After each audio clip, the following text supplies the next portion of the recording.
and gentlemen, welcome to another edition of the A-01 Podcast, the only podcast on the internet powered by a pink powdery substance. What is it? Only we know.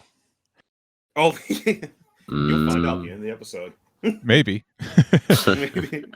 Depends on what the street value is on that. But I am your host, the otaku of the internet, JJ Piedra, who, as of this recording, is living his final day on Earth at his current age. Yeah, my birthday is tomorrow. Well, it might be today if you're listening it to on April 1st, or it might have already happened if you give us a chance afterwards. Who knows? At some point during this entire 365-day revolution that you listen to this podcast, it may be, may not be, may already have been, or may be occurring right now, my birthday. So I think that covers it all, right? I think I got it.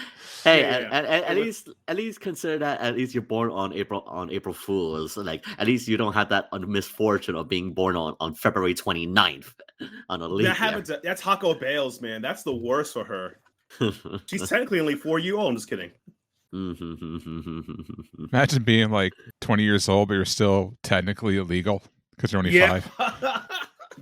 True. Yeah, and yeah, just also the fact that we're also recording on Easter Sunday. I mean, we're done with Easter Sunday, so now we're heading into April. It's like, yes, I just can't believe it. Another month's gone here, come and gone. I mean, we do this thing every single month, generally at the end of each month, but still, it feels so. Yeah, like your birthday happening, I feel very old. Yes. Yeah, but it is Easter Sunday, isn't it? Yeah, so I guess we can say that Jesus is just like, just walking around going, anime was a mistake. And he proved Hayao Miyazaki correct this entire time. Hayao Miyazaki is actually Jesus. Confirmed. Like, I've always found it funny. Like, okay, one time a year, Jesus pops up to say hi, then dips. Like, hey, you gonna fix any of this? Nah, I'm just here to get my free, my free yearly coupon I get from Dunkin' Donuts, my free birthday coffee. See you guys next time. Like, geez. All right, since I'm getting older, I'm entitled to like one dad joke, and this is one that Will will appreciate because this is right up Will's alley. Did you know that the Easter Bunny is just Jesus's fursona? I don't know why, but I would actually believe that. All right, that joke was bad. This podcast is canceled. Rip. Nah, we got to save it. You know how we save that? Girls on the internet that don't exist, but they do exist in 2D form. That means it's VTuber Corner. So, guys, take it away, because I heard we got a dead VTuber agency. Yeah, we do. So, Prism Project has announced way earlier in the month that they'll be closing their doors, which will leave all 5, obviously, technically 6 gens of people, like, not out of work, but they will continue as independent VTuber, handing over their licenses to them, their music rights, all that jazz. A lot of legal work, as well as making sure to get paid for all the things they've done, from donathons to merch sales and all of that. Sony Music Entertainment, which is a co-partner, I believe, owner of Prism Project, was like, this ain't working out for us. We'll see you guys next time. Prism Project, running a VTuber agency is just very expensive because it takes a lot of time to get going. You have to build a lot of content, as well as if you run a VTuber agency, you have to, unironically, pay for the models, advertising, help make connections to get sponsorships. You have to help the talent pay for their expenses for content they make. And the revenue you get from them is most likely you have I believe, if I remember correctly, all VTuber agencies run the old YouTube method, the MCN, the multi-channel network issue. They run the same thing. Most of them run that type of model. So they probably get their money by taking a percentage of all the memberships or super chats, I believe. It depends, but it's like one of the ways they get money to fund themselves. And it's very expensive. There was even with the big 2, Hollow and Niji, we'll talk about Niji later. Hollow makes even with the money they made, they admitted early on in the years it was rough. I mean, it was rough shit for them. Unironically, it was just rough. Yeah, it was rough times for them. So it takes a while before you make a profit, as well as maintain your talent during the profit time, because it's like, look, why work for a company that's doing bad if I could just go indie? I mean, that's a real question. It's like, you guys are cool though, but I'm not getting this bread, So it's a lot. So Prism Project is no longer around. The Prism agents, I have nothing but respect for them. There's some I'll be keeping follow of. I will follow Luto. I'll be following Shinky, and I'll be following Pin and Penguin and Pen Pal. Those are the 3 I'll be following. The others I'll keep track of what they're doing, but some of the girls from that agency will be ending their contract when the Prison Project ends, such as Ko Subui, which is like essentially they'll no longer like, you know what, I'm not going to own the model anymore. I'm not going to continue VTuber activity. See you guys next time. Some of the reasoning for that is something I respect, is that agency support really does matter. Like doing everything on your own is rough. Like as somebody who streams with the VTuber model, well, Coco VTuber model, I have to make my own schedules. I have to make sure I'm live, pre-test my games. Sometimes I'll look into if people are watching those games before I choose for my schedule. Sending out emails, messages for collabs. Trying to tell developers who'd be interested, can I stream your game? There's a whole bunch of things, and so it's like doing that on your own may not be for everybody, and the agency helps for that. So some talent, such as Ko, is like, nah, it's not for me.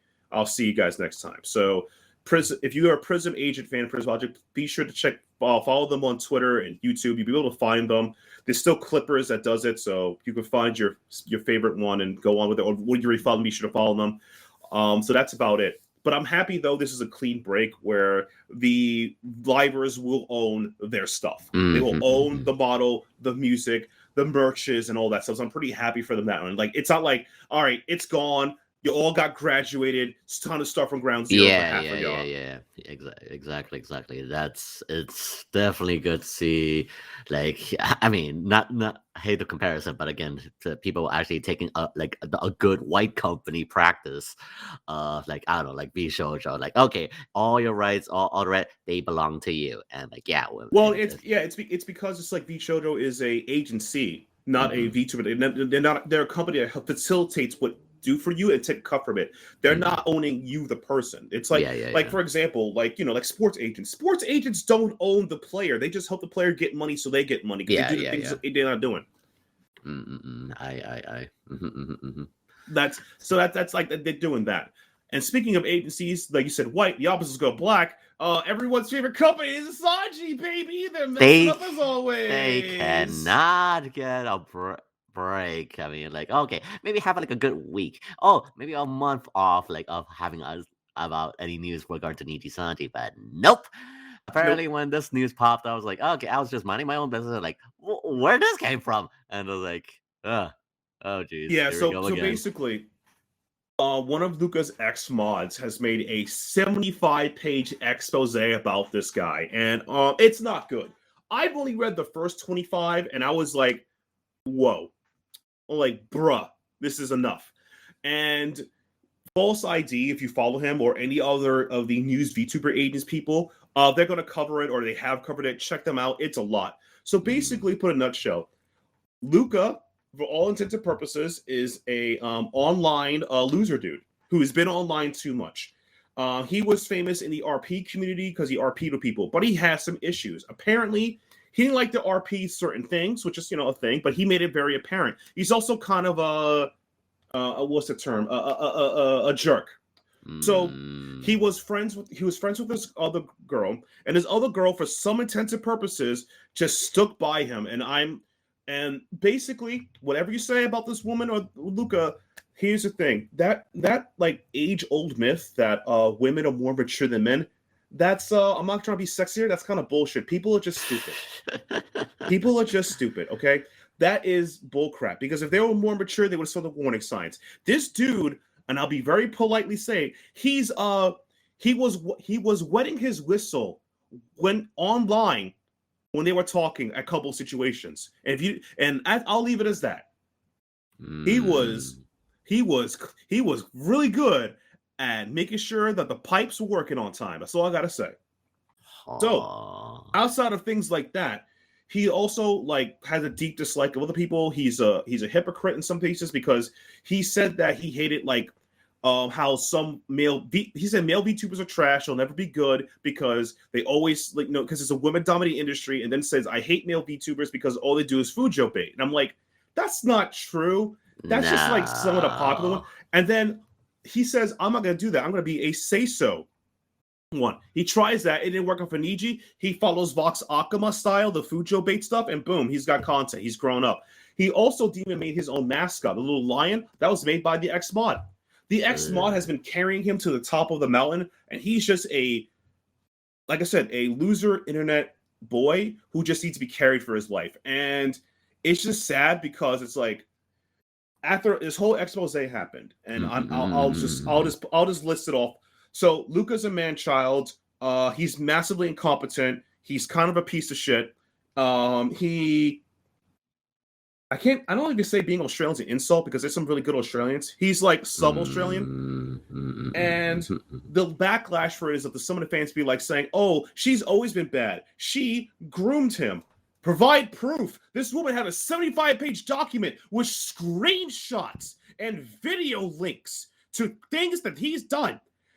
This guy was so incompetent to make his own Minecraft world, she had to do it for him. But not Luca, her, online. And she geeted out. And he's like, why don't you say Pog? She wouldn't have figured it out. What if Palmo figured it out? What if Palmo figured out you weren't supposed to be online? You would have lost your job. You're an idiot. Oh, by the way, he's so stupid that he lost his real day life job, not because he hated it, because he was arguing with his coworkers about like politics and stuff. That's how dumb he is. So that statement he made years ago that he says, I will never work a 9 to 5 again because it sucks. No, it sucks because you don't know how to shut up and do your job. No one is going to work to hear about your great opinions, okay? Just wash the dishes, do your job, and shut up. Like, I'm an accountant. No one wants to hear my 20-hour thesis why JoJo's the greatest manga of all time at my work, okay? No one wants to hear that. I'm tax man. Do your in taxes. It's so bad. So it's like, moron. So basically, the Luca backlash of some of the Niji sisters or Fujiyoshi people like trying to set things about her, but it's like, okay, even if those things you say are true, provide proof. But this one provided, I kid you not, the ultimate receipt list. I'm like, you know what? Even if you don't like her, and I really do feel like she's completely emotionally immature, just as him in some degrees. But holy snap, this guy's a dumb fuck. Like he couldn't manage a fucking target. Okay, he couldn't manage a fucking target. All right. So that's pretty much it. So that's the Luca bomb in a nutshell. I don't think it's going to destroy his credibility thing, but people are going to know who he is. Also, it's been alluded and proven in his document that he's one of the people that was harassing other livers in the company. Him and allegedly, Alira Pandora. So if anyone want to know who the snitches in the company were, it's allegedly Luca and allegedly Alira Pandora. So that's not great. That's not great. And I feel like that was what you just listed is just only the tip of the iceberg. Yeah. Like, and this is why Niji's kind of a black company. Speaking of black company, bad things happening. Kasuna's AI's OG voice actress. She's out of a job. Well, like it's basically just the TLDR is basically the notice of resignation of the company's advisor due to expiration of contract. So again, for all you OG VTubers, Nozomi Kasuga, the original voice actress for Kizuna Ai, basically the contract has expired and she will no longer be the voice of Kizuna Ai. So like if sometime in the future it's gonna be a new voice, and like it's for those who grew up with Kizuna Ai, like you know she's basically like if not the founding mother. She's pretty much like the true like the bringer of the good times, and it's like it's so weird. It's like you're not going to renew the contract. Yeah, it's like. Yeah, because even when Kizuna went on hiatus, and then with the whole that one anime short regarding to her pushing NFTs, and just like Kizuna was doing so well, but again it was at the point of stagnation. But then she hit that stagnant mark, which again and that was the time period when Hololive was popping up and everywhere. The VTubers became more mainstream. It's yeah, and just now, that's just to hear that the OG voice of Kizuna Ai, just like she's not gonna be reprising, is like, yeah, it's just kind of It an ain't end of good. an era. It's like, it's almost like this. I don't know, like for example, when Charles Martinet basically retired from Mario, it's like, dude, you voiced my entire childhood. You voiced it pretty much the birthing age of VTubers, and now you're gonna be gone, and we no longer hear your performance of Kizuna Ai again. Is like, holy jeez. And like, yeah, wasn't Kizuna Ai like birthday? It's almost like in 2020, 2013 or something like that. It feels like Yeah, that. yeah. Like I said, it's an end of an era. Like I feel like a lot of the the funny thing is like the OG VTubers, a lot of them are kind of disappearing. But now, like, believe it or not, like people considering like Kaicho, Kiryu Coco, the OG, like the OG VTuber. To me, like Kiryu Coco kind of brought the West in. I'll leave it as that. Like, she brought the West in. Yeah, No yeah, one's gonna yeah. forget her impact. Yeah, like I still love like when Kizuna Ai was in the heyday. It's just like she basically was trailblazing from content from the video game. I still remember her. I mean, she alongside Miko was basically the all progenitor of fuck you, like literally fuck you. Yeah, fuck you. Yeah. Yeah, and like, But it's super interesting. It's just super interesting in that regard because it's like here we are, like man, now we're grandpas because we know the time. Like there is, and I do mean this. There is the I would say there is the proto VTuber days, the early VTuber days. Like if you've seen Tokina Sora's been doing it for like almost nearly a decade. If you've seen how her evolution, and then you have like the boom, and then you have the modern era. We're the modern era guy. Like now we know that, god dang it, because I could see, like I talked to a Zoomer, I'd be like, I really like Kiryu Coco. That was my first one. Or if you talk to an Indonesian, they have their own scenes. Like, oh my god, like I'm the boomer now. Yeah. Again, it's just to know that we're pretty much passing generations of YouTubers at this age is like, wow. Yeah, time flies. And again, just to wrap up the topic, like even the message basically said, and I have it in front of me, is basically a message from Nozomi Kasuga, and she says, I quote, "I sincerely thank all the fans, partners, staff, and for their support and encouragement. Thank you very much. The days I spent were precious and significant in my life, and I believe your understanding and support made it possible for me to be here today. Although I am resigning, please be assured that I will continue supporting everything related to Kizuna Ai.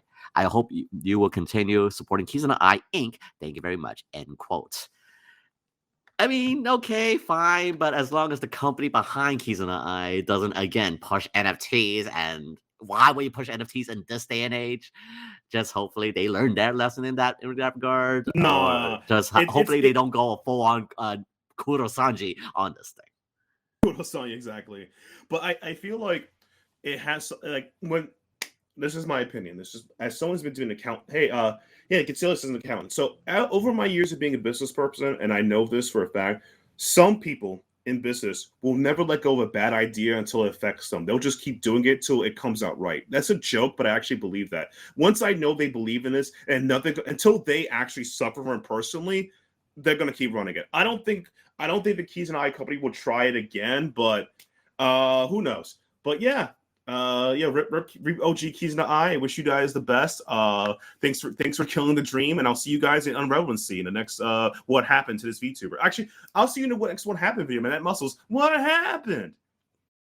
So the next what happened is for in VTube Corner is Hollow Break is out. The new game made by K and his team. Instead of being a reverse bullet hell to call it, it's now in kind of a item parade beat 'em up game with 4 playable X characters, and it's really fun. I recommend it. It's for free too, so get your game on. I recommend it. You had me at reverse bullet hell. It's not. The first game, Hollow Cure, was a reverse bullet hell. This is not a reverse bullet hell. Oh. Yeah. God, that genre is super flooded, but I want to hope it gets more innovative. Yeah, as a quick aside, not to throw us off topic, but you know that World of Warcraft's about to enter that genre next? Are you serious? Yeah, in the next patch, they have something called Time Running Pandemonium, and everything that's been data mined suggests it's basically Vampire Survivors WoW style. Oh my god. You sure that ain't an April Fool's joke? No, because this was announced months ago. Crap. Oh my god, they're gonna say got him when they get like got him. Oh my god. Boy, Good boy. times. Good times. But yeah, check out Hollow Break. It's out. It's really fun. If you enjoyed Hollow Cure, give it a try. You get to play with Nanichi. They have unlockable art by several of the VTuber art community, which is really dope. So if you know, it's in there. So yeah. And speaking of more good news about the White Company, that it just happens. Like, I'm sorry, man. I'm just gonna just say it. I don't. Hollow Live has not dropped the ball in a long time. True. Very true. The only thing I would complain about Hollow Live is the shipping is BS, and that's about it. Yeah, like their quality. Yeah, as I said, they haven't missed at the moment raw. Even with the consistent events for recent Hollow Fest, just like again the memes that came out of this year. Again, like right. Like the new Kaigai Giniki, like another face, like another I don't know, who looked like freaking Voice Critical. I forgot his name. He has a Twitter handle on Twitter X. And the guy who jumped the Towas fan. Yeah. And it's just like so much. Yeah, capture the moment. Literally have the crying guy face, screaming out in pure pleasure, of course. And like just the moment, even like the very small, cute baby Corona cosplayer, which absolutely melted everyone's hearts. I saw. There was a 12. There was like a young kid who like, it was a 10 or 12-year-old that cosplayed Pecora. It was cute. I was oh, and speaking of how good HoloFest was, so HoloFest had an issue where people came in and bought the custom food. People spend thousands on this food. People collect. And look, I'm gonna be honest with you. Weeb culture is insane about collecting stuff. I'm not gonna deny it. It's just facts. Yes. So people collecting food. And food, like acrylics, plastics, literally just stamp something on it, and they would go goo goo gaga. Right. And the blow up is so they had a order system for food, and people just ordering 20 foods. People get their food within 24 hours. And this is why I say Hololive is smart and good. They care about quality. My name is on it. That means something to them. Unlike that Niji company, they don't care about anything. I mean, shoot. Anywho, let's not enough shade at Niji. So within 24 hours, they cut how food is ordered. You can order up to 3 copies of food, and they hire more shifts of people to make their food custom because they don't want people waiting on the food they order at HoloFest. Within 20, this is something if an issue happens in a con, it gets fixed next year. They fixed it in 24 hours. That is Japanese efficiency, boy. Yeah, they were like, nah. They were like, nah, I am not letting people walk out here and talk about my name. That was a one-day trick. Done. All of you are fired. No, I'm just kidding. No. Afuera. But serious. But that's how good HoloFest was. HoloFest was really cool this year because they incorporated both Holo Stars and Holo Live, so you can see the male VTubers and the female. It was really nice. And they are selling those cool Aloha shirts. At HoloFest, you can buy them. I'm personally gonna buy a couple of them because one, if you guys don't know me in real life, I love me Hawaiian shirts, and I also like Holo Live. So you put two together, bingo bongo, Yeah, and just also compliment on that on more on Hollow Life as well. Like, as you know, everyone's favorite lovable twin dogs, Fuamoko. Since they have officially moved it to Japan, they've been meeting everyone the talents, especially getting a famous pondering. If you don't know, pondering is basically like a mochi donuts here in the stateside. But basically described it's like they're crullers but with balls. It's a French cruller. French cruller balls. Yeah, and when they posted up on their own personal Twitter, and the freaking fest just went absolutely Batman on this thing. I know that spot. And then they went to that exact same store to get themselves ponderings, and it pretty much became an instant horror spot and business boom for that venture, for that store right there. When even during HoloFest, they were asking they were looking at each other they said bow bow bow bow. Their own personal secret language. Yeah, they met their IRL fans. I was like, no way. Yeah, they know. I know that store. Bow bow, bow bow, and they just move along. Okay, take the picture of the same spot right there. they had their own impromptu gathering. I mean, sure, it probably was disturbing the Japanese store, but at the same time, it just boomed. It just one tweet from the Fuomoko doggos, and then boom, it is basically it prints money. It prints money for them. Just no. And the thing is that's the power of like and the thing too is like if you talk about it, the fans who got there and some of them were able to meet Fuomoko. They did not like expose him. Look in real life. They fucking protected kayfabe. They protected the business. I'm not joking. That's the real respect I have. Like some people actually bumped into him. I saw on Twitter, even Fuomoko admitted, and it's like bow. Like that's it. We're good. I know who you are. I'm not gonna say shit. I've got this. Yeah, actually, because somebody understand actually, the etiquette. They understand the bloody etiquette of this. They understand the etiquette, which is it's a big deal. Trust me, man. Like you normally have these people, in the business for themselves. And I wish God, I can't be in wrestling business. I gotta tell you wrestling terms, but that's true. That people in the business for themselves. Like Kaneshiro, like people like want to go like for obviously here in the West Side like West State it's like like just leak everything and for cloud base and all that yada yada yada. But again, these two doggos have make us smile for such a long time, ever since with Fuomoko mornings and all that. Again, they are adorable. They are just like, you do not screw them over because again, they brought so much happiness to the world. So they know, I know their fans know that like, you brought so much happiness. Okay, we got you back. Like, you know the secret of Spider-Man, and like, okay, we won't tell you. Okay, we won't keep the secrets of Spider-Man for you. Yeah, exactly. And I think the coolest part about it's like, Mr. Self, it was a really cool thing they did, and then everyone went there now, and now it's become like a fest, it's things a Hollow Fest. It's like, if you go to Hollow Fest, check out this particular donut, this pastry shop, and get a pondering, and then keep going. They actually ran out. It was a really cool part of Hollow Fest. The interesting part about Hollow Fest is there's so many people. A lot of people were there. Both people who were a famous dragon stopped by, and so did an alchemist stop by there too. It's really cool how like even though they left the company, they still show up to it, which means they're in good relations with these people. Some other places. Yeah, even surprised like when K-Son actually opened a box of Hololive cards. She actually got the best girl, Yagu. I got the Yagu card. That was so funny. Like that was so ironic. This? Yeah, so ironic. Like, how the heck I get best Yagu? Yeah, it was just hilarious. That's so crazy. Mm-hmm. And speaking of crazy things, is so as I think it was yesterday, Nina Ina-ness really had a new costume outfit and a mascot. The Takodashi's on screen, baby. We did it. We're finally on stream. We're real. And her new costume is essentially a frilly, made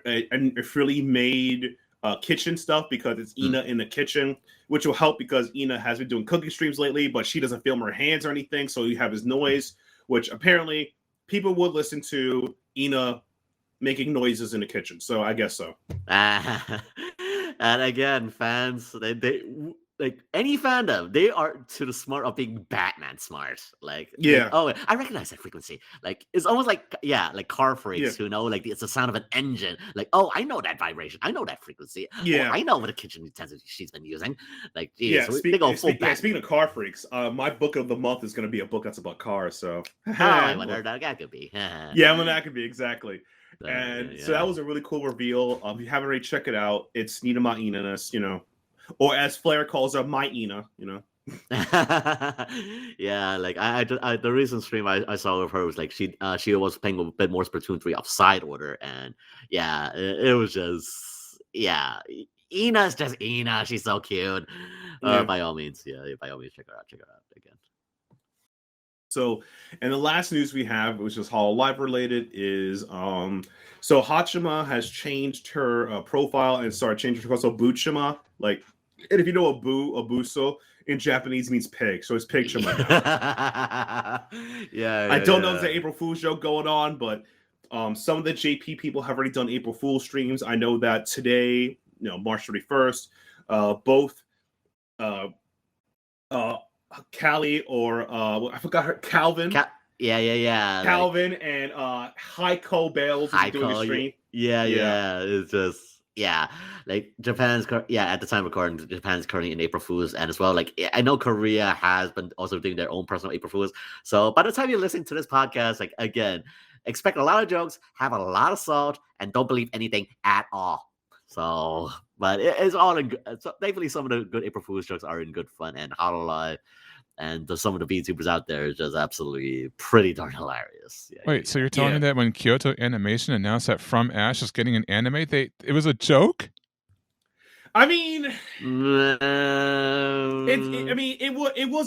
was funny because he tweeted it out, right? That was a fun, right? That was fun, right? That was fun. AFK unaliving myself. Be back never. Be back never. Oh my god. But yeah, that is everything on VTuber Corner that we thought was pretty cool. I want to give a shout out to everyone who is a VTuber doing your stuff, and I also want to give a shout out to Yagu from Hololive as Best Girl. Please make your shipping cost less. It'd be great, so I can buy more.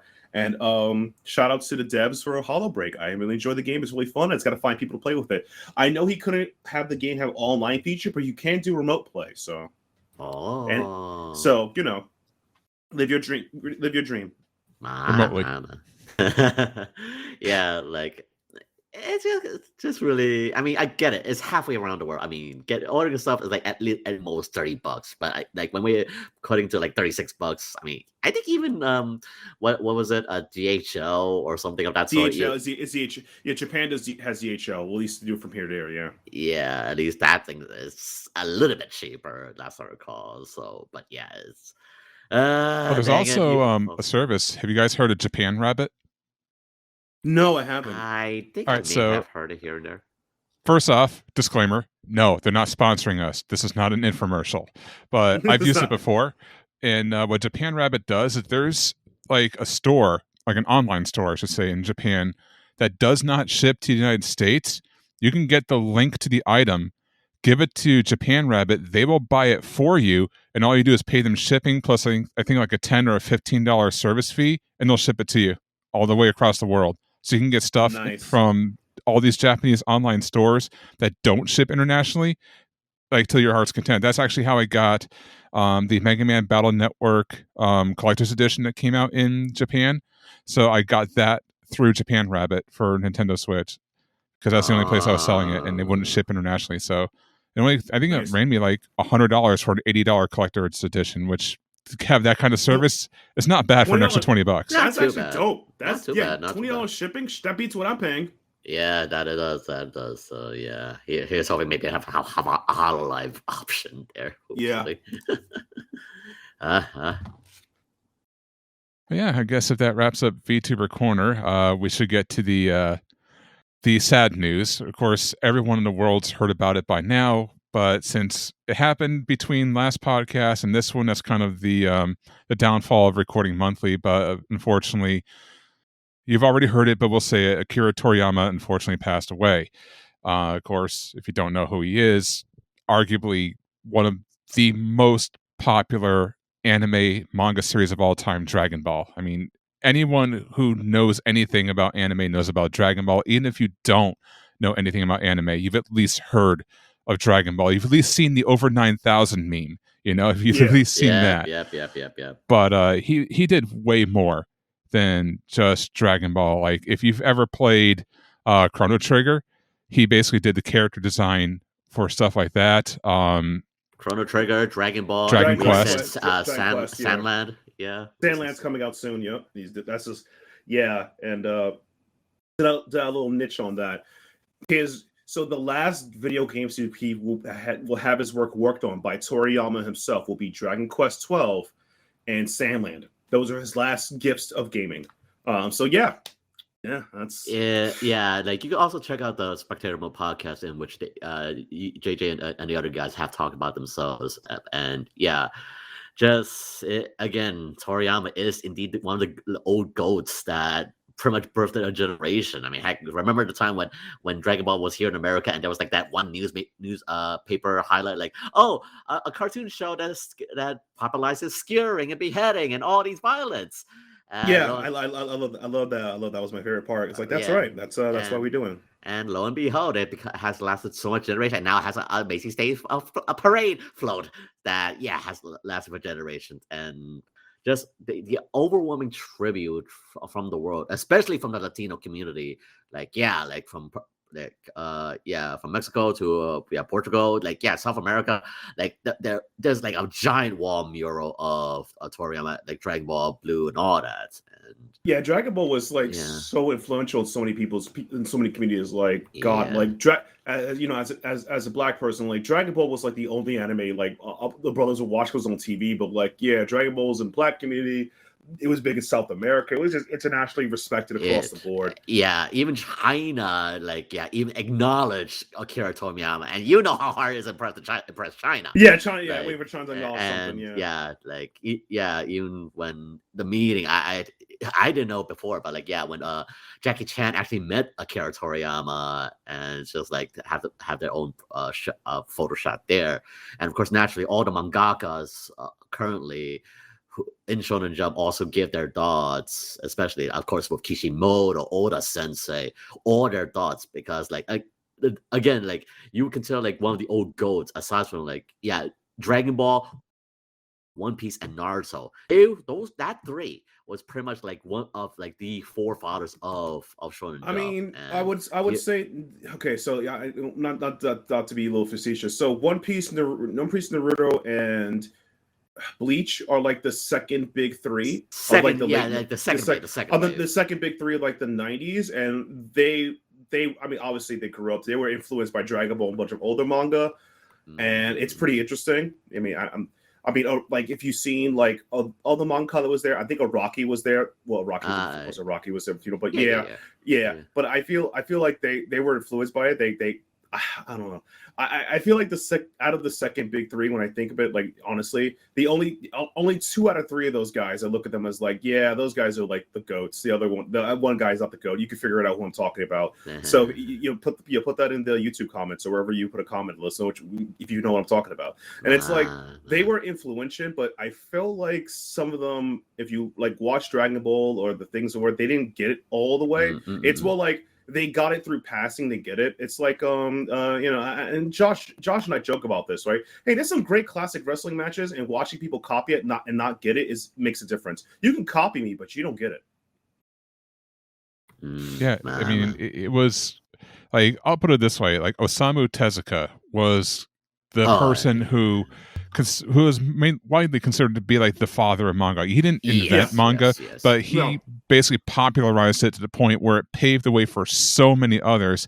But Akira Toriyama, I think, is this generation's Osamu Tezuka for what he did, not only for manga, but for anime and popularizing it. Like, we did not get the boom and the industry that we have today without the success of Dragon Ball. So that's my stance, is that Toriyama is this generation's Osamu Tezuka. 100%. And the truth is that Tezuka saw him and said, this man is talented. He said it to him. He said it about him. And the funny thing is that every person, so there are 2 ways it happens. So if Tezuka likes you, you either fall into depression and have some like actual personal identity crisis like Yoshiro Tatsumi, or you go like Toriyama and say, wow, that's neat, and then go back to drawing what you're doing. That's actually what happened. I love Yoshiro Tatsumi. He's one of my favorite old school manga. I love the Drifting Life of things he did, but he got depressed. He's like, I don't know what I'm gonna do, man. This guy's still the GOAT. How can I continue on? He's gone. Toriyama, I'm the GOAT? Hell yeah. Go continue drawing Dr. Slump, Dragon Ball, and all his short stories that failed. Like, he just keeps grinding away. Toriyama loved life, though. He was a cool dude.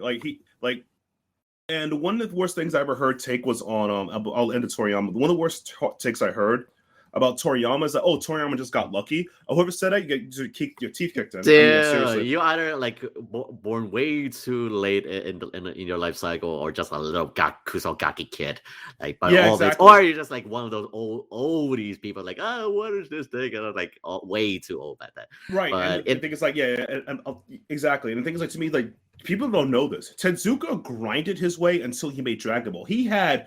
If you look at his bibliography, and I read some of his short stories, they're decent. He has done so much work that one of his ideas took off. Like, first was at least the big one, Dr. Slump, then Dragon Ball. Then and by the way, even after Dragon Ball Z, he still kept writing short stories. Sandland, his that series about the people living on a boat, he still kept grinding ideas out.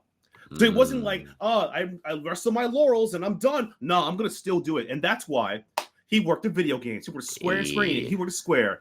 His artwork in Dragon Quest is peak. He's the best.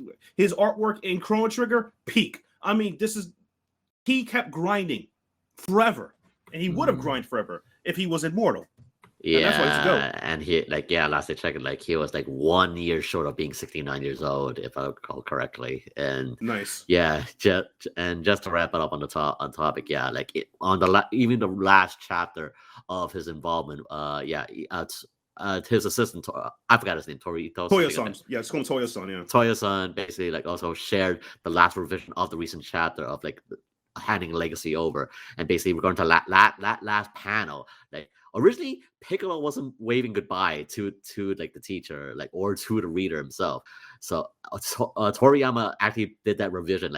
Have Piccolo wave goodbye to the reader / teacher to actually give up that send off. And lo and behold, if you remember, Piccolo is definitely one of Toriyama's favorite characters. So to have that last page, that one more revision from Toriyama is it's very poetic that Piccolo is waving goodbye to the reader / teacher. Is shit, man. No, it's heavy. And the thing is that by the way, if you still like Dragon Ball and Dragon Ball Works, don't worry about it. Toyo-san will still be taking over. Toriyama, when he found about his condition, he took all his best people he worked with, from artists and everyone. He trained them in his style. He gave them his bibliography. He taught them everything he knew. He put it down in manuscripts and videos and tapes so you can learn his art style, and gave it to his entire studio he made to continue his work. So don't worry about it. It's in good hands. Toyo-san has been writing and taking care of Dragon Ball for a long time, to a point, Dragon Ball Super for a long time, that you can barely tell the difference between his art and Toriyama's art. And by the way, here's a small difference. I'll give you a free one. He draws the eyes softer compared to Toriyama. You really don't notice that unless you look at it. That's it. Yeah. Toriyama basically laid down the entire foundation for his future, the future after his life, and just to see his influence will forever be influential in the future games to come, even beyond our generations. But that thing, again, in the end, to know first we lost it, Muro Sensei of Berserk, then we lost it, Yu-Gi-Oh's creator, now we lost Toriyama. These three goats recent of late in the manga world is just it's just crazy though, because if compared to the other goats, Kazuki risked himself to save no life as a swimmer. Yes. Muro just died from slightly bad health issues. But both Mamoru-san, when he passed away, his will was to give his book to his best friend who used to work for him and continue the series. I don't know how that's going to work out, but I wish him the best in the studio. Mm-hmm. And Kazuki-san was just, during his later years of life, was reinventing his art style to redraw the classic Yu-Gi-Oh. But Toriyama was I'm going to teach everything I know to this young kid, and he's going to take care of it. So it's kind of interesting how each of them thought of their legacy, which is going to be interesting. This is off tangent. Are you guys aware of the great artist Taka Inoue? I think he did Slam Dunk and Vanguard. Okay. Yeah, he's considered the god of art and manga, to a point that's kind of affected his brain and his self-esteem a lot. I consider him, he actually is one of the best artists in the world because of his technique and art thing, and now he's slowed down. I wonder how he's going to take it, considering how to keep his art consistent. Is he going to try to finish the series, or he's going to still take his time? Who knows? But that's just my thing. But I'm happy, even though Toriyama's gone, that how much he put into this world. Because of him, I have taste in manga. I read Dragon Ball. I watched Dragon Ball. I love video games because of his art style. And to this day, I can look at iconic Dragon Quest characters and be like, "Oh, that's Rio's son. That's the Luminary. That's the Dragon Boss. That's Chill." And I'm and I would be super happy because his art was this iconic. So thanks for being in this world. Yep. Again, Akira Toriyama, we love you, and hope again, with Kishimoto or Oda Sensei said, here's hoping that the afterlife is exactly as you envisioned it. Here's hoping you see you on the other side. Yep. And I'll say, well, between Dragon Quest, Blue Dragon, and Dragon Ball, the guy sure loved his dragons. He does. Aye, indeed. Yeah. Yep. Well, unfortunately, that was the sad news. Now we have to go to even more sadder, darker news, and that's the results of the Crunchyroll Anime Awards. Crap. All right, I'm just gonna go through these because there's a lot of them. Quickly go through it because like the only thing I remember from that award show is that Megan Thee Stallion was basically cosplaying as Bucciarati, actually pretty darn good, decently, and basically took over Japan. But that's all I know about the awards. Yeah, she got the JoJo fit. I respect the JoJo fit.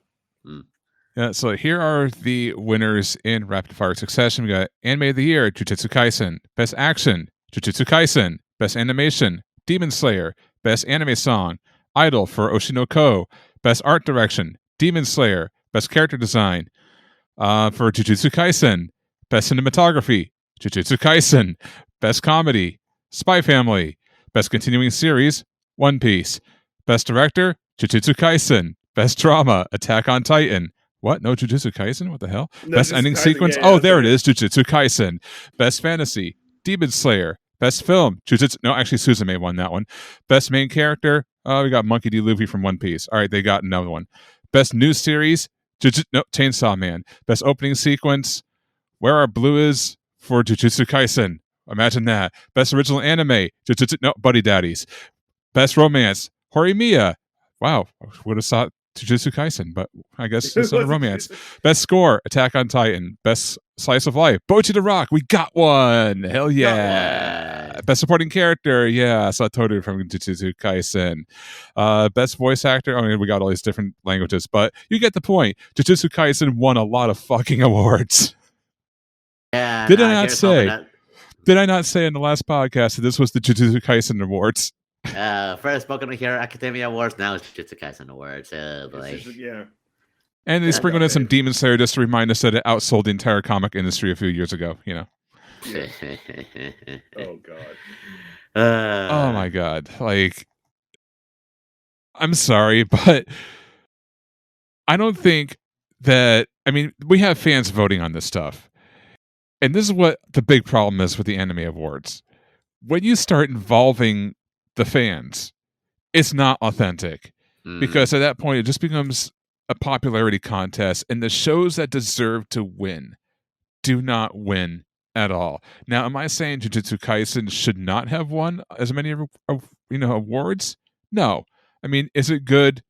Yeah. Did it deserve to win almost every freaking category? No. Like, that is absolutely insane. And I'll be getting to this when we recap the winter anime season, but I also kind of feel like it's happening to The Dangers in My Heart on both Anime Corner and AniTrends.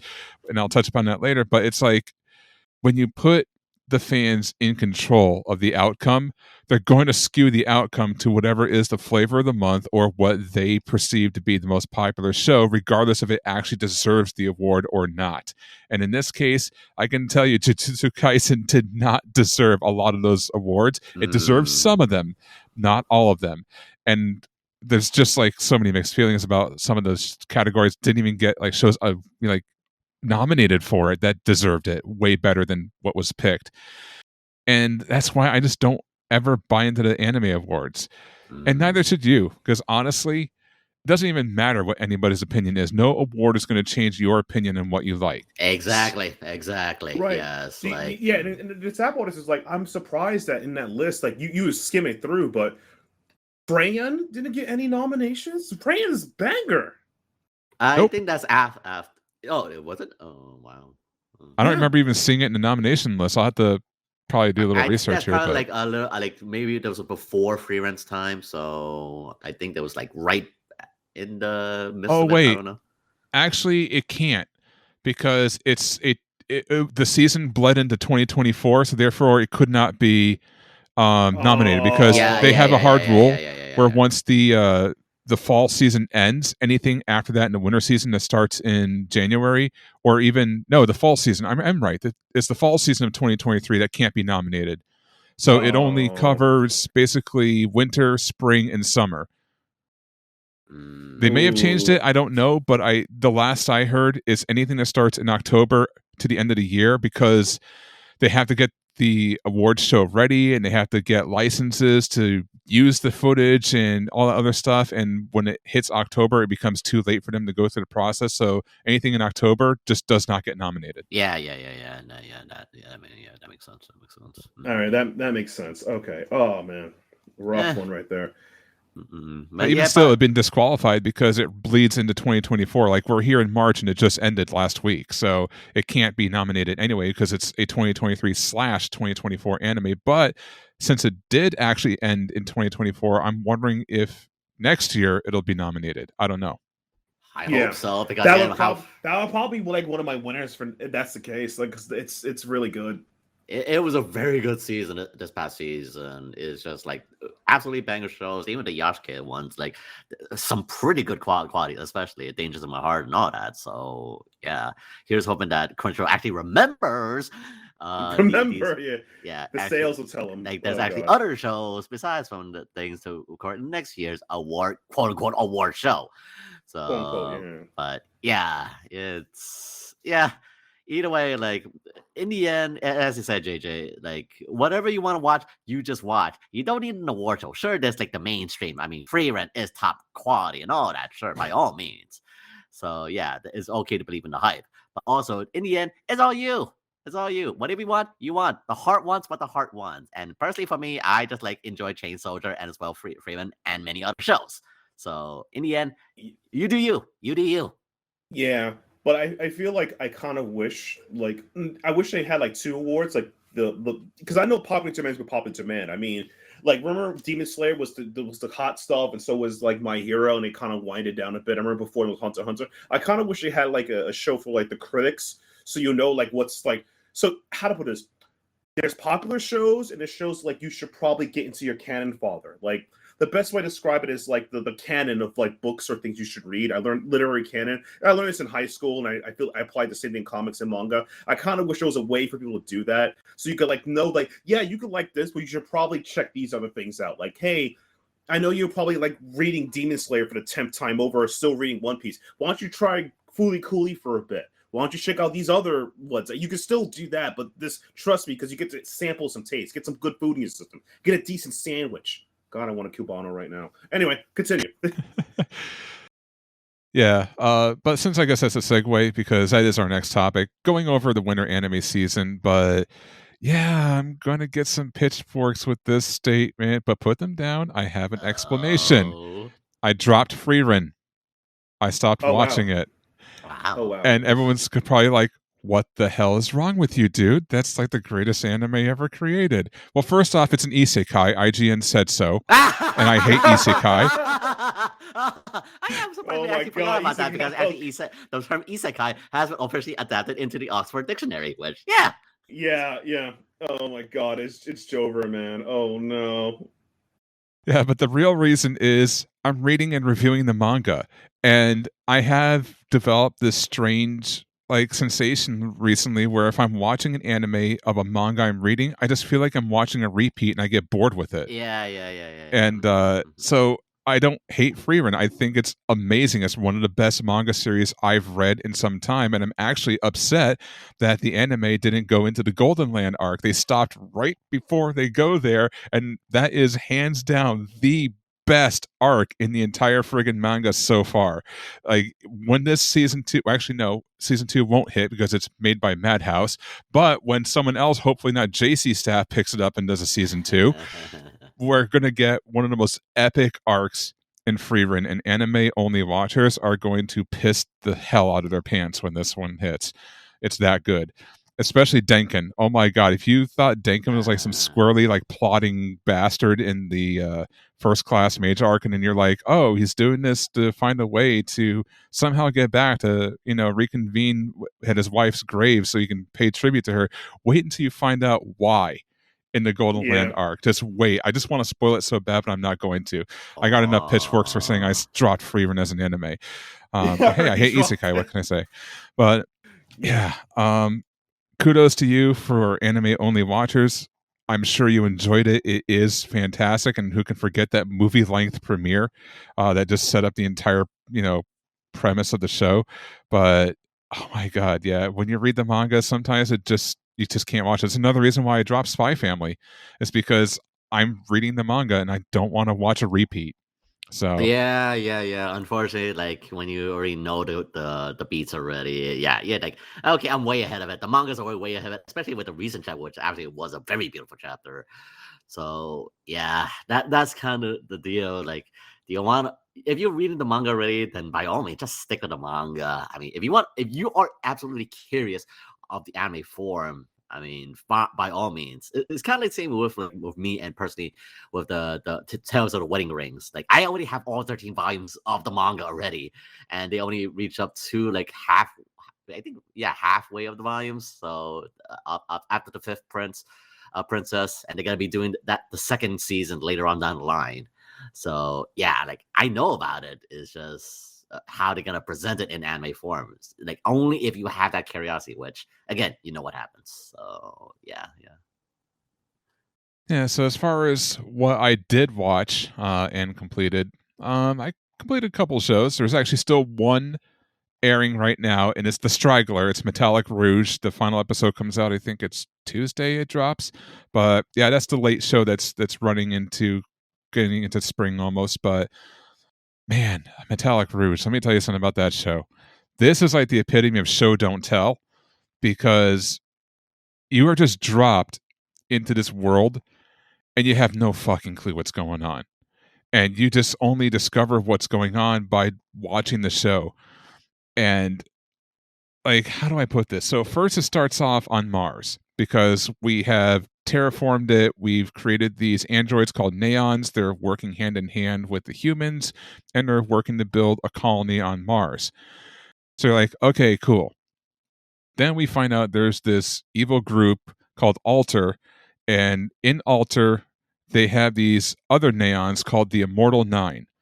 And their goal is to essentially create a world just for Neons, to liberate them from human control. Because the Neons themselves have this thing called the Asimov code. And I'm pretty sure you know who Isaac Asimov is, the law of robotics. Robotics stating that humans cannot be harmed by robots. And with the Neons, if they do harm to a human, or even if they just witness it, they don't even take part in the act of it. If they just witness it happening and do nothing, boom, they're dead. The code just kills them. So they want to free Neons from that code, and they want to liberate them from human control and oppression because, of course, humans look down on Neons. There's concentration camps on Mars equivalent to the Holocaust. They're treated really bad. So that's how it starts out. Then it pivots 180 degrees, and we leave Mars. And then we find out that they're trying to also terraform Venus, but we don't know why. And we also don't know why the Immortal Nine want to basically achieve this goal.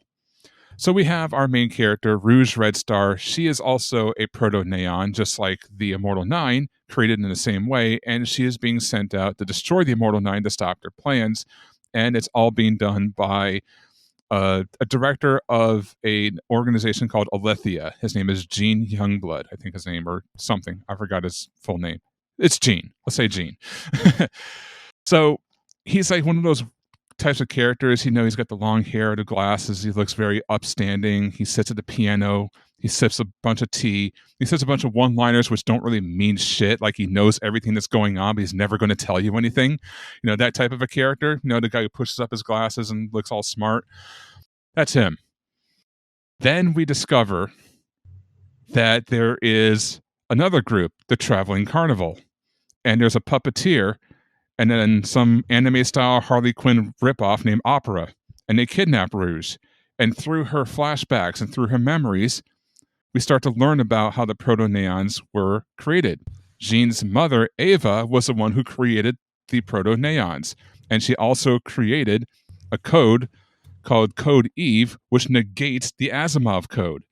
And her wish was to give this to all the Neons so they can be free from the Asimov code and basically be treated as equals. However, they now have Alethea, who doesn't want that to happen because they fear that if you give Neons freedom, they're going to rebel against the humans, and all of a sudden war is going to break out. So they're doing it as a necessary evil to keep Code Asimov in place. So we got all that going on, and then we get introduced to aliens. And like, what the fuck? Where did these aliens come from? They're called the Travelers.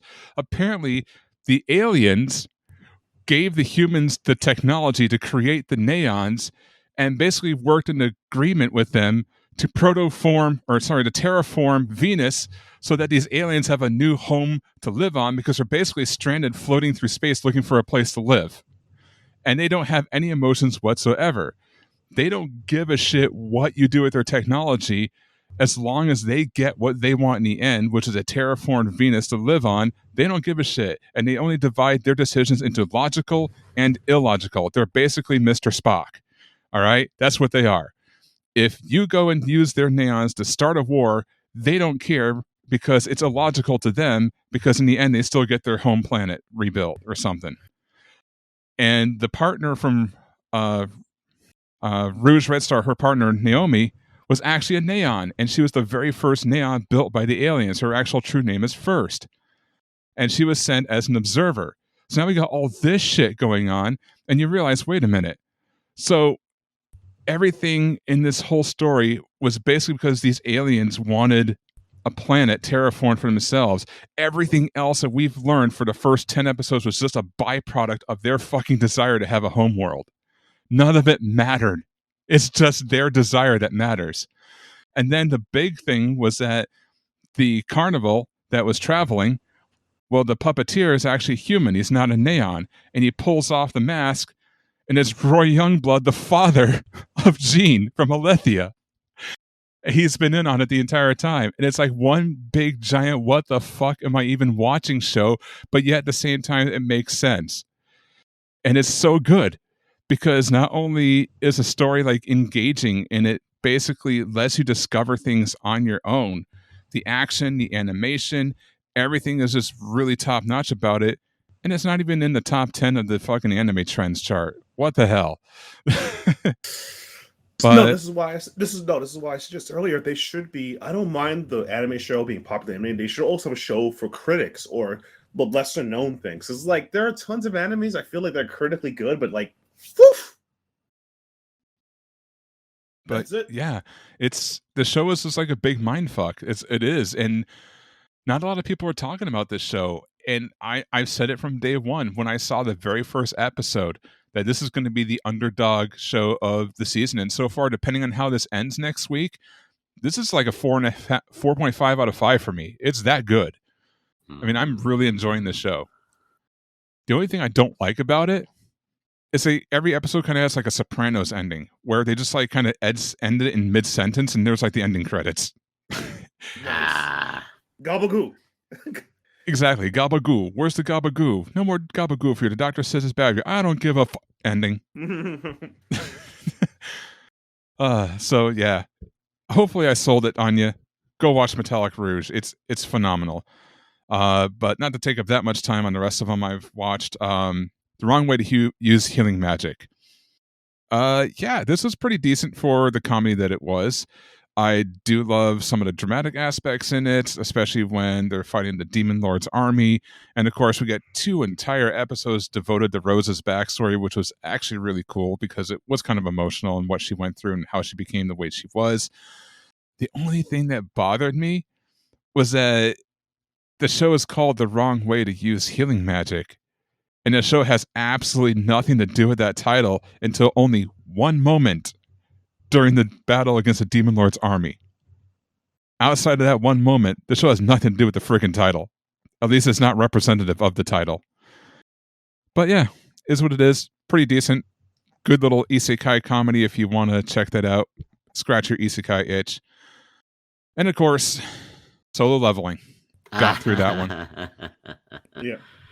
Yeah, Solo Leveling. Just absolutely amazing. And yes, I am reading the comic, but this one was too epic for me to say, oh, I'm bored because I've already seen it. I had to see this one animated. Like, there are exclusions to my little rule of not watching anime because I'm reading the source. This is one of those exclusions, and I'm glad I did, because there are certain shows from A1 Pictures where you can just tell they give a shit and actually put budget in it, and others that don't. This is one they cared about. This one actually got the budget. So yeah, there's a second season coming. I actually thought they were going to end the first season beginning the Jeju Island raid, but no, they just set it up and we're just like, yeah, fuck that. We'll get to that next season. Yeah, yeah. It's just like that first major boss, and when you hear that arise, then yeah, I'm like, things gonna be hype. They're just building it up. Yeah, and I had to save the best for last. The show that broke me. The show that is called Peak. The show that has topped Anime Corner and Anime Trends lists every single season. The first show to ever do so. The show that beat Solo Leveling. The show that beat Freerun. The Dangers in My Heart, season 2. Of course, yeah. Like that ending. Yeah, that confession scene. Yep. Like, I don't even know where to start. Like, I am, of course, a romance fan. Obviously, a lot of my light novels have romance in them. I'm a huge fan of that genre, especially rom-coms. And I am not ashamed to admit that I have never read, never written, or never seen anything as good of a romance tale as this. And I've watched Toradora. That was like, for the longest time, the peak of like romance and the peak of like tsundere romance. This beats it all. Like, the first season, it started off a little slow. And once they ditched the whole gimmick with Kyotaro being like this guy who wants to kill his classmates and just went right into the fact that, oh, it's just a coping mechanism for the fact he has social anxiety and he is actually a chicken shit, that actually just begins the journey. And then as you get to the end of the first season, you're just like, damn, this is good. I want more of this. And you get the second season, and if you want the epitome of teasing the viewer and doing it the right way to where they're not frustrated and you just make them want to see more, this is like the textbook way to do it. And then, of course, you get the payoff in the final episode with quite possibly one of the greatest confessions ever, because you think it happens and they swerve you and they leave you guessing for like that last 5 minutes. It's like, wait, there's 5 minutes left of this episode. They didn't conclusively like say we're boyfriend girlfriend yet. Are they going to do it? Are they going to do it? And in the final closing moments, they give you that satisfaction. And like in any romance, the ending is always paramount. I hate it to death when I either read a manga or watch an anime that you know is not getting another season, and they leave it open to your interpretation. Okay. It's like they never said, will you go out with me? They never said I love you. And maybe they say, and in the end they were happy, or they show them holding hands and it's left open to interpretation. No, give me the fucking ending. Give me the conclusive, definitive, I love you, go out with me. Yes. Give me that moment, and they delivered. So all of that build-up for 2 seasons, for, 25, 26 total episodes or something like that, we got the payoff. Best fucking rom-com ever. I don't give a shit. And it is number 2 on my anime of all-time list, knocking The Gray Man back down number 3. Damn. Yeah. Well, yeah, D. Gray Man was my favorite anime of all time. And then I saw Steins Gate, and then D. Gray Man hit number 2. And I thought, well, D. Gray Man is a classic, 103 episodes. Katsuya Hoshino is friggin' genius. Nothing's going to top that. It's probably stay at number 2 forever. Dangerous knocked it out. I love it that much. That's not a knee-jerk reaction. That's just me as a romance fan looking at something and say, nothing is ever going to probably top this. You can try, but you're not going to do it. No. But yeah, the thing is like the only thing I'm picturing now is like, so you tell me if Makoto Shinkai made an anime about any of his movies, that's gonna knock T. Gray Man lower. I don't know. Makoto Shinkai, he does great work, and obviously his pinnacle film, at least in my eyes, was 5 centimeters per second. Modern day fans is going to say Your Name, and of course, Your Name is a good romance movie. It's got some sci-fi aspects to it, but it's a good romance movie. 5 centimeters per second, I think, as a whole, is a better romance film because it's more subtle, and it's like a journey through life and how you can love somebody, but over time you still go your separate ways, and that happens. It doesn't mean you don't care about them, but life just takes you in a different direction. And it's kind of like a heartbreak type of reality that also comforts you, because it's like, hey, that's life, that's normal, and I love that. And that's always going to be his pinnacle film, but it's not Dangerous. It's never going to be Dangerous. No. The Sapporos, if you ever read 5 meters per second the manga, it's more. I'm not saying it's gripping as the animated movie, but yeah, I definitely felt that. Reading the subtleties felt better than watching it. But it's like, yeah, I can see why you say 5 centimeters per second. This is why I respect Josh. He actually has good taste. I'm not even joking. That was actually a good peak answer. Yeah. CM Hey, is what peak. can I say? I am who I am. Yeah, CM is peak. CM is peak. Shinkai. Yeah. But yeah, that's what I watched. And those are my thoughts on the winter season. What about you guys? What did you watch, and what did you think of the shows that you basically suffered through? Because we're anime fans, we always suffer. I've only had a chance to watch Freya. I spent more time this anime season trying to catch up on the manga I had to read because of Crunchyroll. Okay, I'll probably say this for the manga recommendation. So, Crunchyroll got me a couple of good deals of buying manga I have. Crunchyroll, how they deliver the books, wait for later to talk about it. So I spent more time trying to catch with the manga I was reading, such as like Yokohama Kage Daisho, Tokyo Revengers, To Your Eternity. The only anime I kept up was Freyan, and it's like, I enjoyed it. I'm probably considering buying the manga. It's the same way I feel about Spy Family. Like, I know Spy Family is good, but should I just buy the manga? I should probably just buy the manga. Yeah. Pretty much exactly that. Just if you really want to support the series, and again, if you want to support the series and you love like what anime has presented to you, by all means, definitely go check out the manga. By all means. Well, yeah, I mean, that's kind of what the anime is there for. It's a giant advertisement for the source material. That's why anytime an anime is successful, the manga sales jump by like literally 800%. Pretty much. Exactly. That's so true. That's like, to me, like, off topic. That's like what not to insult Oda One Piece. I felt like that's what saved One Piece, like Guano Saga upwards or before Baroque works. It's like, I felt like because the anime was so good, it gave a second coming to people to get into it. Because I feel like this is no insult to One Piece fans. There are One Piece fans for the jump, and there's One Piece fans that just follow probably from some section of the anime, and that's it. And the people who follow the anime does not have to backtrack. They don't have to backtrack at all. They're done. Because they're already in the peak now, you know? Yeah. No insult to you guys. You guys can jump and enjoy whatever you like, but I'm pretty sure you did not read 1,000+ chapters of work. You probably read at best 300 to 400.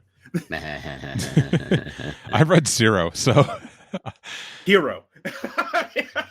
Yeah, I'm not going to hide it. I never read One Piece or watched it, and the answer is really simple. Pirates aren't my thing.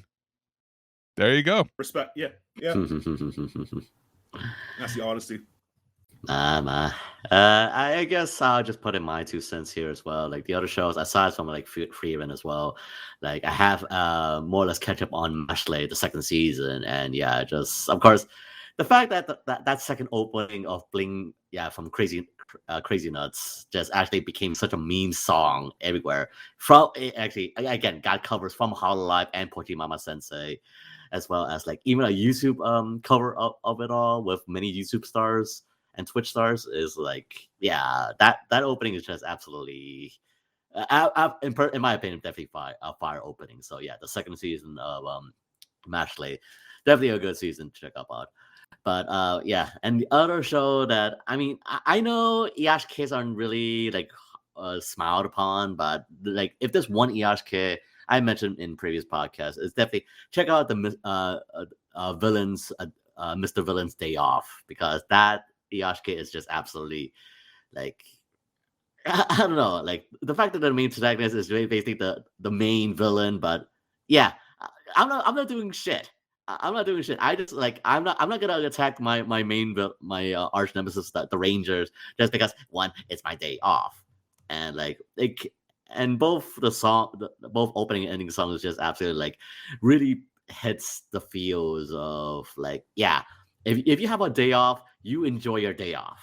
Like, do whatever you want, be it like, I don't know, go to a zoo, see pandas, or go to a good cafe, whatever it may be. Like, it is just, I personally feel it's an epitome show of like just an absolute chillaxing mood and vibe. So like Mr. Villain's Day Off, by all means, if you want something that's just absolutely chill and relaxing, by all means, check out that show, and also check out the manga. That's also on sale as well. So definitely do check that one out. And I mean, I still have to finish up the other shows, but yeah, overall, like, it just feels very yeah, just like this season, I feel like that was you have plenty of choices to definitely watch. Aside from like you, JJ, as well as Matt, all those other shows you've been checking out as well. Will, you were watching The Villains Day Off. Are you aware it's a manga? Because I know you can probably read it. Yeah, it is a manga. I just saw that. Yeah, it's a manga. I saw it at Phoenix. I saw it at Kina. I was like, no way, and I was like, and I had to leave. So yeah. I'm aware. Yes, so by Square Enix, and that is just absolutely definitely a good show. And for all these like show that's been giving, also just recently after their a completion, announced that they will be getting a second season. I mean, like Chain Soldier was getting a second season. Obviously, the second core of Dungeon Meshi, and like all these like, and of course like Tales of Wedding Rings. There's like many of these shows is getting a second core down the line. You won't go wrong with choice. Oh, by the way, you said Villainous, and it reminded me. I forgot one. I also watched Villainous Level 99. Oh, that one. Oh, yeah, that one. Yeah, that was actually pretty good too. It's an otome game, isekai, but they actually throw a lot more fantasy in there, and of course, it's got the typical demon lord. Yeah, they got that. But the main character, Yumiella, she makes the whole show. Like I said in my review, like all the other characters, except for me, like one or two, are complete like white rice, plain white bread. They're just boring as hell, no personality, typical archetypes. But Yumiella, yeah, she is like so monotone, so dry, so like apathetic. But all she wants to do is just live a quiet, peaceful life because she knows that she's not the demon lord, but she is the hidden boss, and she knows that the main character, Alicia, is just going to kill her in the end. So she just wants to get away, but like every time she tries to, she keeps getting roped back in, and she's like kind of forced to like be a part of the story that she doesn't want to be in. But it's great. It's a nice little otome comedy. So if you're into otome games and don't like the whole upper echelon romance bullshit they always do, this one's got a nice change of pace, and I actually enjoyed it. So there you go. But last topic we've got Crunchyroll. Again, this time it's not the Anime Awards. If you remember, they announced that they were absorbing Funimation. Everyone was like, oh my god, what's going to happen with all my digital purchases? And we thought, well, hey, they'll grandfather them over, right? Well, no, they're not going to do that. But they are trying to be good guys about it.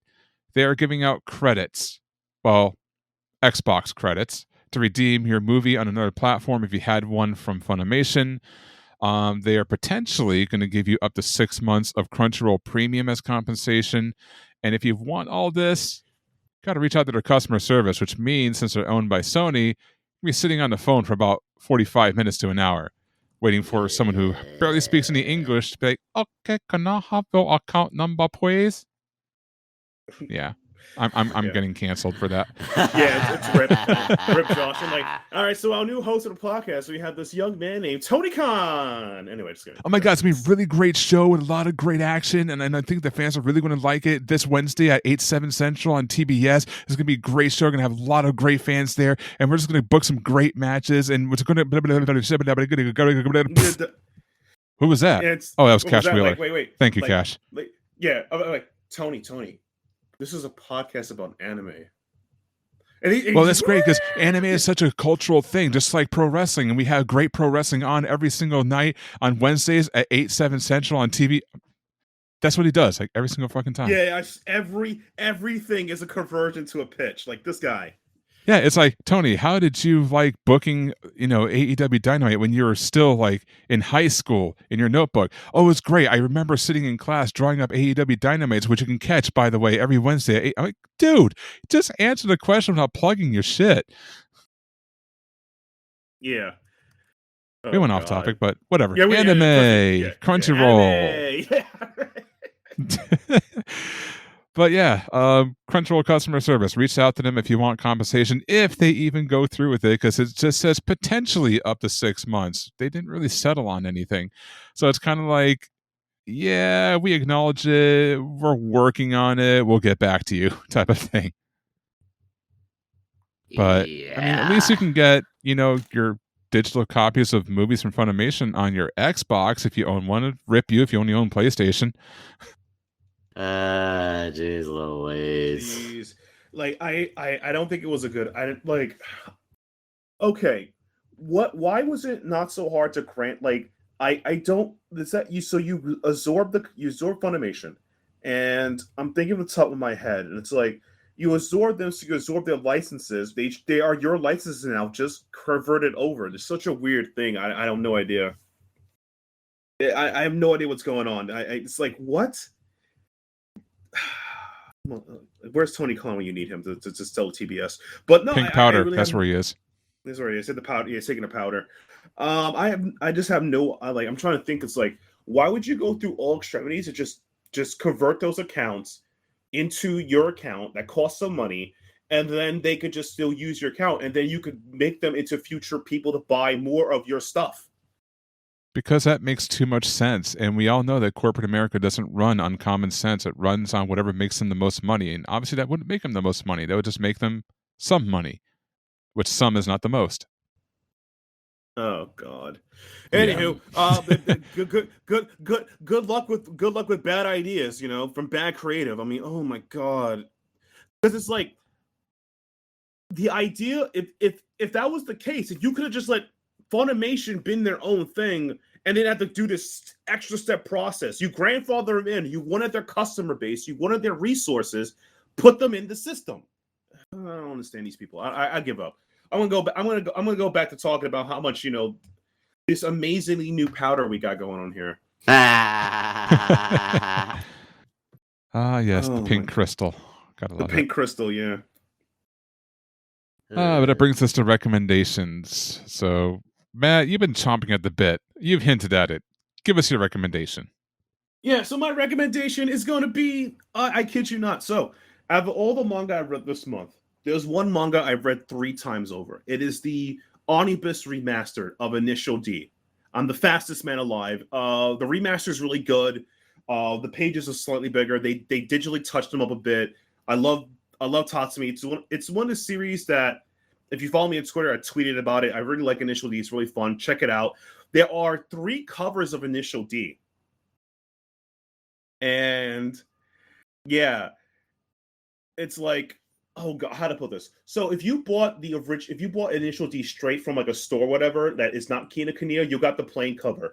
If you bought the Crunchyroll cover, you get the drift action cover. If you bought it from Kinnikunia, you get the drip cover where Tatsuki is rocking his signature sweater and chain on top of his car. And it's dope. I only have the Crunchyroll cover. If I knew about the Kinnikunia cover, I would have got that instead. But that's about it. Speaking of Crunchyroll, small tangent.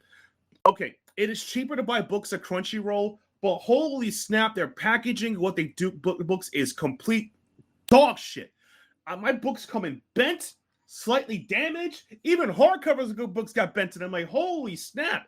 And I know they're using the postal service to ship it, and I'm like, bro, you're a multi-million-dollar company. You got a discount. I'm paying you like over $200 for like a month of manga, so you mail your own time, and you still give it to me in damage.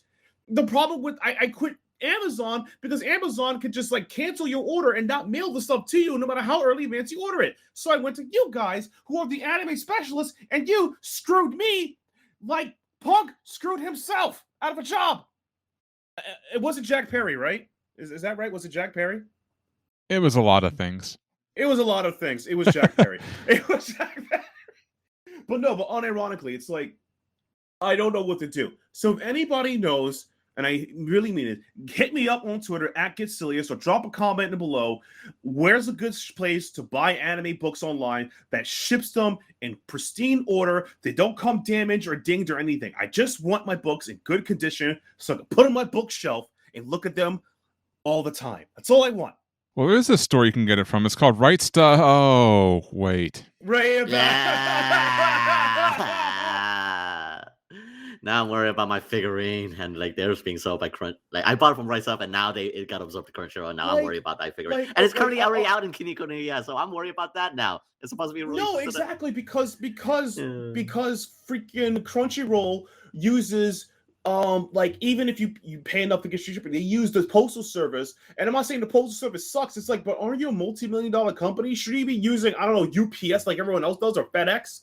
And it's like, okay, whatever. You mail it. I get notifications being mailed. The book comes in. The condition becomes like dog crap. I had, oh God. Thank God I learned the ancient technique of pressure. If I see my book bent, put some pressure on it, and it'll come out fine. I had my volume 12, Fist of North Star, which I did not read yet, so I can't recommend it. Got the top of it got dinged. I had to put pressure on it to make sure it comes out right. I am no out of here, man. I had a page bent when I had my Yakuza fiance. Thank God for pressure. Big pressure will survive. I'm like, I don't swerve when I drive though. But like, oh my God, like this happened too many times to me. So it's like, what the freak, Crunchyroll? You're a multi-million-dollar company, please. And I mean this. I really mean. If anyone knows a better place, I will drop my Crunchyroll. I already have all my books written in a spreadsheet and just move it over. I mean that unironically. All right, so we learned here on the A-01 podcast, not only do we recommend stuff you should do, we also recommend stuff you shouldn't do. Yeah, like don't swerve when you drive. But no, I Initial D, pick it up anywhere you can get it. If you want a particular cover, Kill no Kuni and Crunchyroll has it. That's it. I think the Kill no Kuni cover is the best looking one. I like the Crunchyroll cover because I like the art. But it's like if you want to see, Satsuki and Drip, that's where you got them. Get the Drip. But yeah, that's my recommendation. Initial D, baby, the omnibus. Let's go. All right, Will, follow that if you can. I mean, I already gave my recommendation last podcast with regard to the S-Class Tamer and S-Class Tamer and all that. So yeah, this month I haven't actually been reading too many mangas as of late because I was busy with other ventures at the moment right now. But so I'm just gonna kind of go fall back on a game choice this time around. And one, I mean, it's kind of anime, but basically one, yes, if you haven't bought already, by all means do play Persona 3 Reload. Again, this cutscenes made from A1 Studios and just absolutely just beautiful quality stuff. I just managed to beaten and platinum the game actually last night, and yeah, by all means, it personally for me it's a very special game to my heart, and to see it just absolutely doing it again on Persona 3 Reload is just it will forever be a very dear game to my heart. But again, Atlas, I question regarding to the whole DLC practice, especially with the answer. That's my only currently criticism against you at the moment right now. But again, Persona 3 Reload, if you haven't got a chance already, by all means, get it on discount. It's just absolutely great. And actually, right before the podcast as well, I actually finally broken into Overlord, Unicorn Overlord. And it's art. It is absolutely art. So yeah, and it's also made from an anime studio, anime artists, so anime manga artists. Well, so by all means, if you want to go and play something that's literally art, which put them into deficit, by all means support Unicorn Overlord from Vanillaware. So yeah, definitely check out that. So yeah, I'm just falling back on games right now. So no manga recommendations at me at the moment. Oh yeah, and I'm also going to follow suit because if you couldn't tell, I was kind of enamored with Metallic Rouge, so go watch that. That's my recommendation. The reason why I'm not giving you a manga recommendation is because I'm going to take Matt's route here and give you a recommendation to not do, and that's read Super Smartphone, which is the only new series I read this month. Yeah, it's a 3-volume series. It had a cool premise, but oh my fucking god, did it shit the bed in the 3rd volume. Rushed, nonsensical plot, just pulling shit out of left field just to make things work. It looked like someone's first attempt at making a manga and then just got like pity serialized because someone felt bad for them. Oh my god, that was such a waste of my fucking time. Oh my god. Don't read Super Smartphone. So go watch Metallic Rouge instead. Yeah. That being said, Mental Gen, time to wrap this up. What are your final thoughts? Again, as we head into April, as we head into the summer months soon now, one, look out for the cherry blossoms because I think the cherry blossoms starting to bloom now, especially around the city or in Japan at the moment. And of course, again, RIP Toriyama, we miss you heading into the future, heading into April. And overall, just continue spreading the good, try the good vibes as the weather continues to get warmer. Just be kind to everyone. Yeah, take it easy, be kind to all, and like with Zob 100 and Yashike's series out there, just remember to chill, They take a chill pill. Chill out. Definitely, we definitely need more chilling these nowadays. So yeah, make sure to just take it easy, Ma. Take it easy. All right, Matt. Yeah, my final thought is I'm really thinking about this. So someone seriously give me a recommendation from a store to buy that's not Crunchyroll for manga because I don't want to keep action. Look, I already Amazon, not good. Like Amazon can and will, whatever they do, right? Crunchyroll, the consistency makes me feel a little bit itchy. Okay, so if you got a recommendation, I would take it. That'll be it. But oh, go ahead. I was about to say, like, I thought you were gonna also add Barnes and Noble as well because that thing, Oh my god, yeah. Okay, so Barnes and Nobles, in order to like get the discount, you have to like be part of their program, whatever. Yeah. But even then, it's like, oh god. Speaking of Barnes and Nobles, I have to actually go there soon when I have free time to sell a textbook to them. So that's gonna be fun. All right, so that's out the system. So, but yeah, my also recommendation is enjoy manga. There's a lot of cool stuff to read. I'm getting into reading Mwaha because I finished Unholy Blood. That's not a book it's a book I'm 50-50 in recommending. I just read the first volume, I think it was good. So I'm going to try to read more Ise Press books to see if I could get a feel about them. There's one called like Itawa Station. It's about like Itawa something. I forgot what it's called. It's about like two punk kids who run like a bar. So I might check that out. But yeah, read some good stuff. Give me the recommendation for a new store. I really mean that. Seriously, do us a follow. And read Initial D. And to make Initial D better, listen to the OST while reading it. It actually helps. I actually mean that. It improves the experience. And also continue, and just add one more tidbit on my side as well. Also, continue with the culture, people. Continue with the culture because this past season was quite cultured, if anything else. So yes, by all means, you're doing God's work. Continue with culture. Are you talking about gushing over magical girls?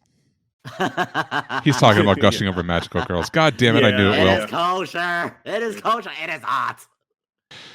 But actually, on your point, Matt, you're talking about checking out more stuff from Ise Press. Check out the beginning after the end. It's like another entry in the upcoming new popular genre called regression. But yeah, I'm like 4 volumes in or something like that. It's fantastic. Definitely check that one out. All right. DM me the title. I'm going to do the right thing and just maybe read like 3 chapters, see if I like it going from there. Also, man, Korea Mwaha, the way they're printed is insane. It's like, where's the chapter ending? It's still going. It's still going. It's still going. Where's the chapter break? No, pretty much. But my final thoughts, a little bit of a self-plug, because if you guys haven't heard, my girlfriend was delivered by 2-day shipping, won an award. Nice. Yes, I took home the silver, so second place in the teen and young adults category for reader views 2024. Or 2023, rather. So, yeah, I actually won my first award as an author. How about that? Nice. Which means you guys should go out and buy the book because now it's an award-winning light novel. Wow. Yeah, I get to use that in my marketing now, and it's not a lie for once. Yep. So that being said, we're going to get on out of here and see you all next month in the month of April. Until then, for Matt, for Will, I am JJ saying Godspeed to all you out there in Radio Land. Peace.